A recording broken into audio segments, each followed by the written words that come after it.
వస్తూ ఉంటే చూస్తూ ఉంటాడా అన్నటువంటి ప్రశ్న. అయితే నిజానికి వారు ఆ మాటను చెబుతూ ఏం చెప్తారు అంటే, ఇది ఎవరి చిత్తము? దుష్టుల చేత సిలువ వేయించారు. దుష్టుల చిత్తం, అది దేవుని చిత్తం కాదు, పరిసయ్యుల చిత్తము. ఎందుకు? యోహాను సువార్తలో వారు ఒక చోట గుమికూడి ఏమని ప్రణాళిక వేశారు, ఏమని ఆలోచన చేశారు? యేసు ప్రభువును చంపాలి అని ఆలోచన చేశారు. కాబట్టి అది పరిసయ్యులు మరియు శాస్త్రుల చిత్తము, అంతేకాని దేవుని చిత్తము కాదు. అయితే ఆ ప్రశ్నకు, ఇక్కడ నుంచి తీసుకున్నటువంటి ప్రశ్నకు సమాధానం కూడా ఇక్కడే ఉంటుంది. 3వ అధ్యాయము అపోస్తలుల కార్యాలు 15వ వచనం చూస్తే, మీరు జీవాధిపతిని చంపితిరి, మీరు జీవాధిపతిని చంపితిరి. ఇక్కడ జీవాధిపతి ఎవరు? యేసు ప్రభు వారి గురించి, ఆయనను చంపటం గురించి చెబుతున్నాడు.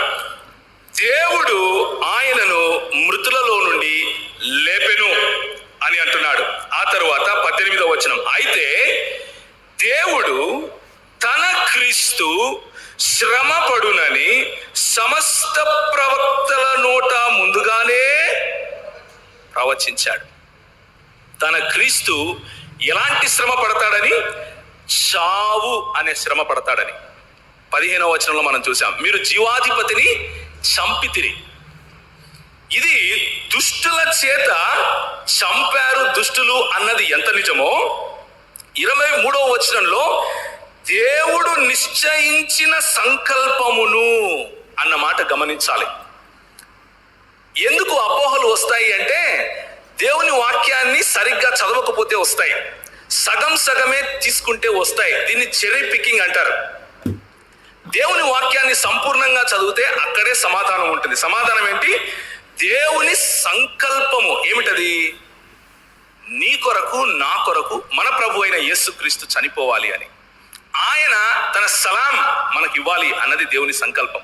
ఎందుకు అంటే, మనము మన సొంత నీతి క్రియలతో సలాం సంపాదించుకోలేం. కాబట్టి మనము ఎంత ప్రార్థించినా, ఎంత నీతి కార్యాలు చేసినా, ఎంతగా పై మెరుగులు దిద్దినా, లోపల మనస్సు మాత్రం కుళ్ళుతోనే, పాపముతోనే ఉన్నది అని బైబిల్ చెప్పే సత్యం. కాబట్టి ఆ పాపములను గురించి మనల్ని మనం చనిపోయే సమయంలో అలా కాకుండా, మనందరము చనిపోవటం ఇష్టం లేక ప్రభు అన్నాడు, నేను నా సంకల్పము చొప్పున, ఎఫెసీయులకు రాసిన పత్రిక 2వ అధ్యాయంలో, జగత్తుకు పునాది వేయబడక మునిపే క్రీస్తులో ఆయన మనల్ని ఏం చేశాడు? ఎన్నుకున్నాడు. జగత్తుకు పునాది వేయబడక మునిపే ఈరోజు మన సహోదరులు ఇక్కడ కూర్చుని సువార్త వింటారు అని ఆయన నిశ్చయించాడు. హల్లెలూయా! ఇది దేవుని నిశ్చయం. 2వ అపోహ, మొదటి అపోహ ఏంటంటే, ఇది దుష్టులు చంపారు అని అనుకుంటున్నారు, దేవుడు చంపాడు అని కాదు. కానీ దేవుని చిత్తము చొప్పున దుష్టులు ఆయనను సిలువ వేశారు. 2వ అపోహను చూద్దాం.